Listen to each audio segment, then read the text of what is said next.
Salamo 7:20. Salamo nataon'i Davida.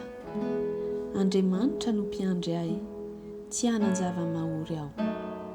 Mampandry ahy amin'ny ahi-mantso izy, mitondra ahy eo amoron-drano fialan-tsasatra izy. Mamelombelona ny fanahyko izy, mitarika ahy amin'ny lalan'ny fahamarinana noho ny anarany izy. Eny, na dia mandeha mamaky ny lohasaha aliko ny fahafatesana aza aho, dia tsy hatahotra ny loza aho, fa ianao no amiko. Ny tsorakazinao sy ny tehinao, ireo no mahafatahotra ahy. Mamelatra latabatra eo anoloako, eo masony ny fahavaliko ianao. Manositra diloilo ny lohako ianao. Ny kapokako feno dia feno.